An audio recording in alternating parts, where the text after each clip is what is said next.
we know that you guys love your candidates. We know that you want to help them all the time. Some of your don'ts that we need you to do, while they need to be reminded about their testing, don't tell them which test they're supposed to take. They need to come to the office for that. They need to request that on their homepage. It's all listed there for them. It tells you content area. It tells them what area they're teaching in and what tests they need to take. Their certification, that's another thing. Send it to the office. Any of those kind of questions that you just aren't sure, they really need to come into the office, either to Zach or myself. Also, when you're sending in emails with those questions, because you know how I don't like phone calls because I like to talk to my candidates and I like to talk to my districts, send those emails in. Don't carbon in Diane, don't carbon in Zach. If it's Louisiana and it's going to Andrew or myself, and Andrew handles all the candidate questions in that, I just do the kind of paperwork, things like that. But don't carbon us all in, because then we're just double dutying or triple, and kind of makes us a little bit crazy when that happens. Oh. I'm sorry. I thought it all popped down at once. Okay. What's it say? Direct to office. Okay. Perfect. One of the things, use words such as, I know a lot of you all think that when you're finished with their field observations, you'll say to them, you're now finished. Oh, no, they are not finished. We get many phone calls that say, well, my supervisor said I'm finished, so I don't have anything else to do. They are not finished until the end of the school year. Their observations may be complete, but they are not finished. I had somebody once tell me, they're not done either, because potatoes get done, people get finished. They're not done, they're not finished. They're not completed until the end of that 2-semester field experience. One of the things, and I think some of you have these already, is your spring candidates, and that were very late hires. We sent out emails to you saying that while we wanted them finished by December, they aren't going to actually be completed. Their field experience will be finished by December. They won't be completed and be recommended for their certificate until the spring, because we have to observe them over 2 complete semesters. Again, they're still going to be finished up or completed with their observations with you guys by December. They've got the information also. If they have any of those questions, direct them back to the office.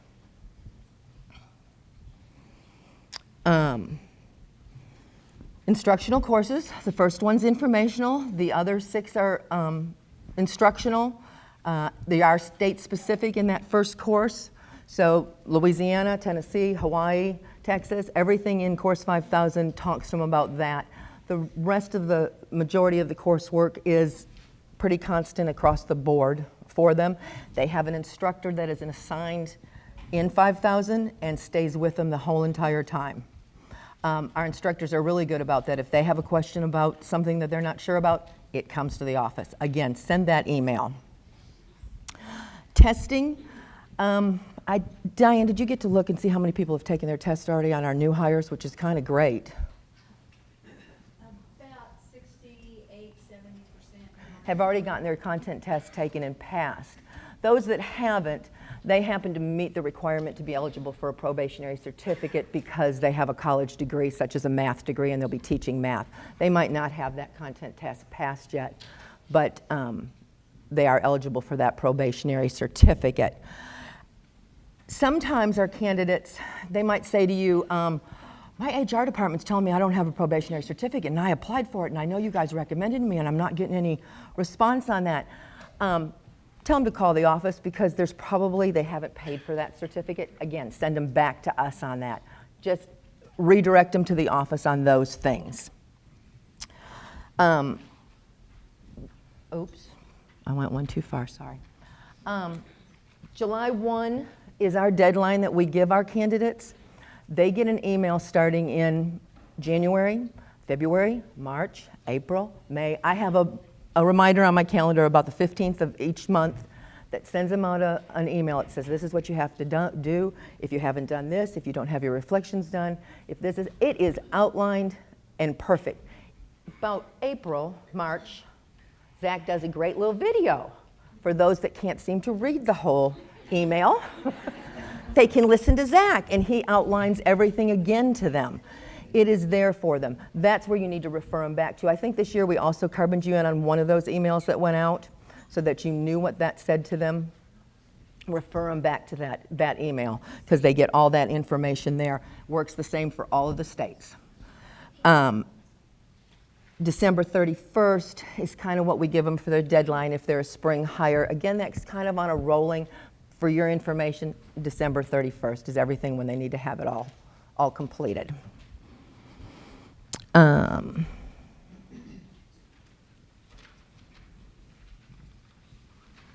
Your visit, your first contact has to be within 3 weeks. You can make a phone call. You can send an email. You can stop by and introduce yourself. But it has to be done within a 3-week period. That is a state requirement. Within the first 6 weeks, you need to make that first visit. Now, if you choose to go out and introduce yourself and make that visit on the same day, you're more than welcome to do that. Just so long as that first visit with contact is within the 3 weeks, first visit is within that 6 weeks. They cannot be any closer than 3 weeks apart. I know sometimes I get emails that say, but Kay, they're testing and they're doing this, and I can't be closer than 3 weeks apart. We need to really stick to that rule. The other thing that I get sometimes is I went out to visit my candidate and they weren't there. Do I get paid for that trip out to that candidate? Sorry, folks, nope. If it becomes a problem and they're not there, and we need to know. We need to know because we will extend their field experience if needed. 3 in the first semester, 2 in the second semester. As we roll forward, if you get a candidate in October, very end of October, we cut it off at, November 1st. We kind of do our cutoff. We can't start them as a fall candidate anymore. So maybe in October 25th, somebody got hired. I know you can't get in 3 visits before Christmas. 2, then the 3 will end up in the next spring semester. Most everybody's really good about entering their visits in the computer. It really is frustrating if I have a school call and they say, well, Kay, has your supervisor been out to visit so-and-so and I need to know what's going on, and because I'm having different feedback and things, and I open it up and there's no visit. It must be entered within 3 to 5 days. When you enter it in there, it's all check boxes. It's real easy. And there's just a small section where you put a comment in. We don't want a 10-page paragraph, double-spaced, anything. Just a short sentence that says, they're doing well, they need help in this area, anything like that, so that if I need to give feedback to that principal, I can do so. I know Diane touched base on this before, that all visits have to be 45 minutes in length. Nothing worse than hearing from a candidate that my supervisor just stopped by and was only here for 10 minutes. That cannot happen. If you have too many candidates, let me know. With that being said, sometimes when Diane and I are assigning supervisors, we hit a wrong spot and we've sent you to Del Rio and you really are up in Plains, Texas. It is a mistake. Just shoot an email real quick. Mileage, it's okay. The other thing, with our married couples, we try to assign just to one of you. Be nice, shoot me an email and say, I need Barbara to have these candidates, I'm going to keep these candidates. And then we'll make that switch. It's just easier on us to give them all to one person. And then we can switch them over.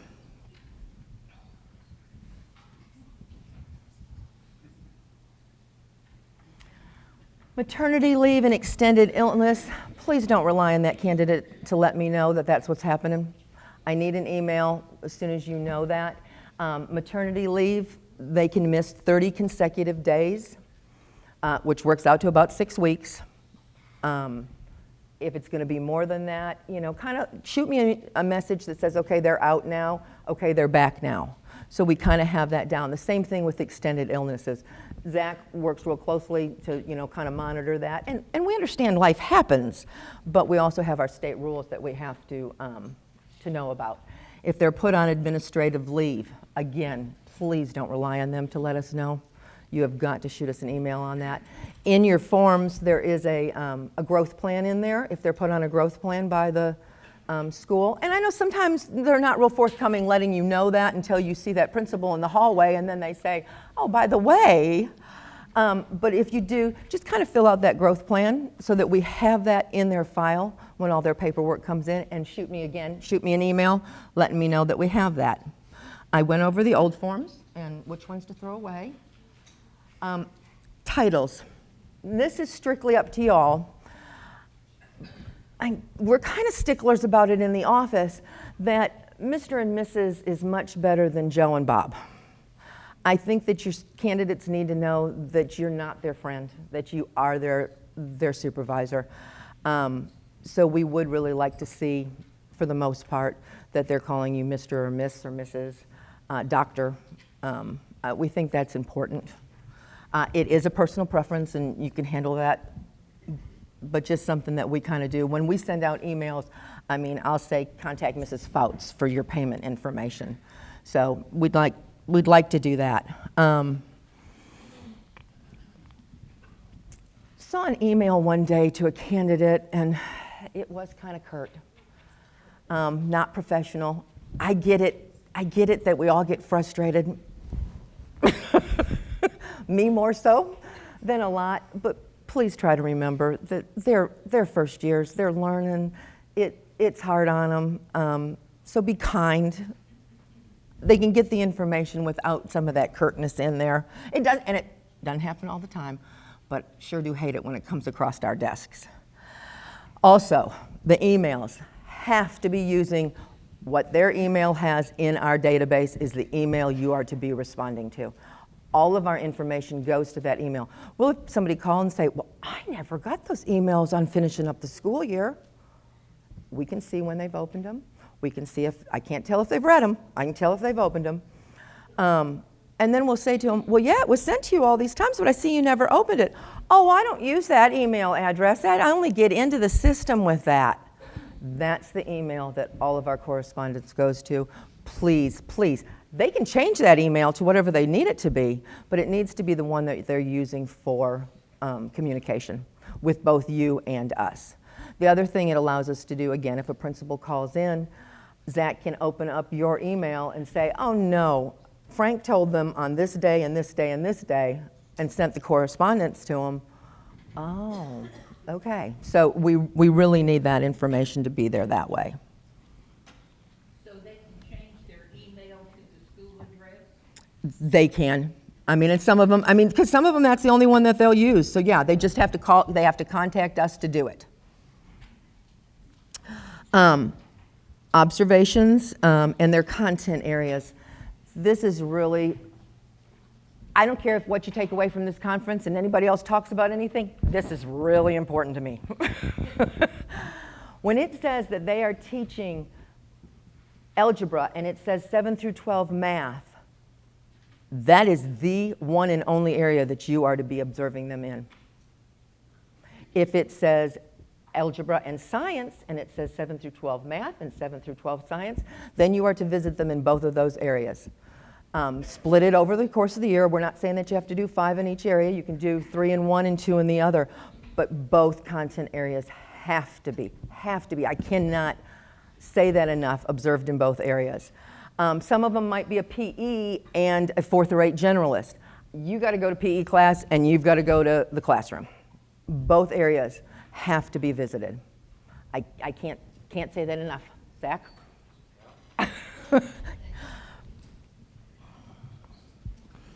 If they're teaching and it's not their area of hire, I need to know immediately. A lot of times what will happen is that principal has every great intention and they've moved that candidate to a different classroom and HR has not a clue that they've been moved. Has to match. What you're visiting them, what that content area is what the classroom they're in. If they say, well, I'm only teaching 1 period in this other class, it's okay. I still need to know that. There may be an agreement that we've made with the school. I still need to know so we can follow up and make sure that they understand what's going on. The 1 to 4 scale, Diane's already addressed all of that. Again, I talked about if the candidate's not available or there's no answer, let me know immediately and we will attack it from our end. I'll carp it in HR, I'll carp it in a principal, I'll carp it in the world. And then that candidate certainly seems to call rather quickly going, why did you call my principal? They sign agreements with us that we can talk to you, we can talk to administration, we can talk to HR, everything about everything that they've done in our program and are doing.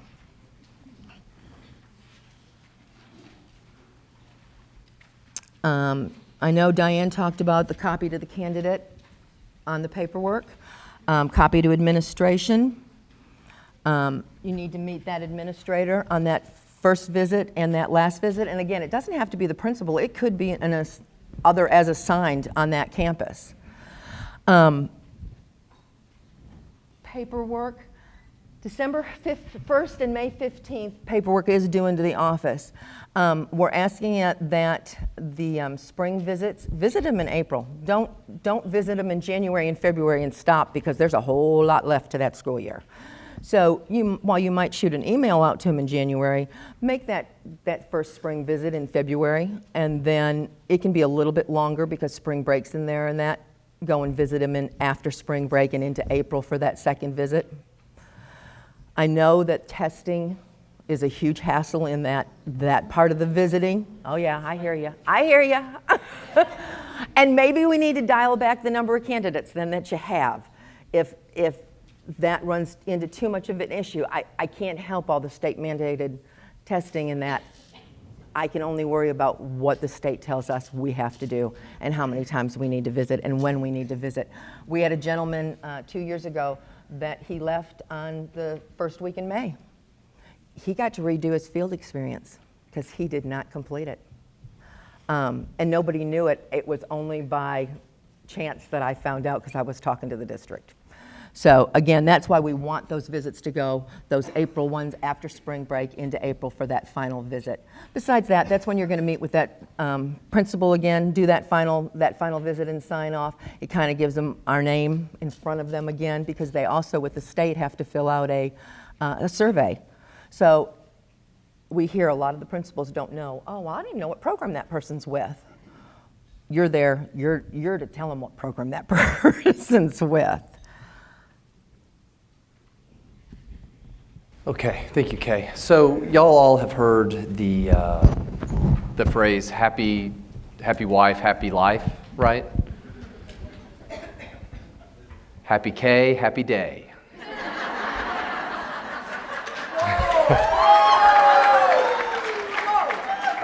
It helps my life a lot when y'all do as she asks. That's all I'm saying. Zach has just stepped out a little bit. Just saying. Just saying. I think, and I'll get Just the saying. clothes in here if I need to, I think that my smiling face is there every morning.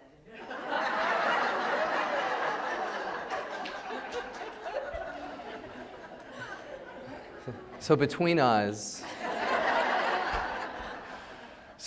I do love Kay very much. I wanted to visit with y'all a little bit about the principal certification. So if y'all are observing principal candidates or will be observing principal candidates, it's very, very similar to how the teachers operate, but there are some nuances just wanted to visit with you about. So with the principals, we have the same two options as the teachers. They have an internship option where they can be hired as a principal or as assistant principal. That's over a 2-semester time period. The visits are going to be 5 visits, 3 in the first semester, 2 in the second semester. And then you have the clinical option. So this is it's a counselor, it's a teacher who is shadowing our current administrator. They have to log 160 hours of observation time. So what happens is the 160 hours, that can be logged over an entire calendar year. We actually encourage them to log that over an entire calendar year, because if they're a teacher, they're going from a 187-day contract to a 210-day contract. They need to know what's expected over those summer months. What does staffing look like, planning? And so we want them to log hours throughout the whole time. But your observations will occur over 1 semester. So you might not see all 160 hours, but you want to visit with them. Once the log is complete, they can always mail that into the home office. So if you see a principal with an intern, 2-semester field experience, 5, and they are hired as that principal or that assistant principal. If you see a clinical, it's 1 semester, 3 visits, but know that not everything has to be done while you're visiting them. The initial contact stays the same, can be made phone, email, and then we have to do our first observation within the first 6 weeks. That's the same as the teachers, there's no difference there. Something that is unique to principal field experience, and this is only to professional certificates. The state recently redid Chapter 228.35 that talks about what a preparation program is providing in terms of support. And so 45 minutes in length, but the visits do not have to be face-to-face. So what that means is we still will hold that your first visit must be face-to-face and your last visit must be face-to-face. But if you're observing a principal candidate, if they're an intern, visits 2, 3, and 4 can be done Skype, can be done phone conference. If you can't make it there, if they're just saying, I'm swamped this week, we have different administrative functions, you can do it over the phone after hours. If you're observing a principal candidate who's doing a clinical, and it's going to be a conversational observation, you're not able to see them in a principal position, you can have a phone conversation or you can Skype with them. So that middle visit doesn't have to be face-to-face. It can be done electronically. So that's something new for principal supervision. So we'll still require that the first one is face-to-face because we think that's best practice where they get to see you, put a face with a name, and the last one has to be face-to-face because you've got to hand off your paperwork and you need to get signed off by that campus administrator anyway. But those middle visits you can do virtual if you choose to do so. You don't have to. That's just an option I want to extend to you if you're observing principals. So what will it look like if you have an intern? These forms are all listed in the principal IPC 2000. So they're aware what's being turned in. You'll see that most of them are the exact same. You have an observation form 1 and 2, summative, and principal. The one difference for a clinical candidate, if they're hired as an intern, so we know that they're a principal or they're an assistant principal, they're going to log and they're going to see the breadth of their duties. They're going to see everything that they need to do. But for the clinicals, there's an extra field experience log that they will turn in that verifies they've done their 160 hours, and we want to see that it's over a broad range of different activities. Someone can't merely do bus duty before and after school and say, well, I've done my administrative duty, or I attended a UIL event and I'm done. We give them a skills and functions list, and they're not going to be able to see everything, but we want them to see the vast majority of what it looks like to be a principal. So if you're having those conversations for a clinical and you notice that it's a little heavy in one area, you need to encourage them to move to a different area to expand that field-based experience to their benefit so they get the full breadth of what a principal will be doing if hired. So that's what I have for principals. It's just really the main thing was that the state removed that face-to-face component. Again, we think it's best practice to have some face-to-face observations, but there is some flexibility for those middle observations if you're doing professional certification.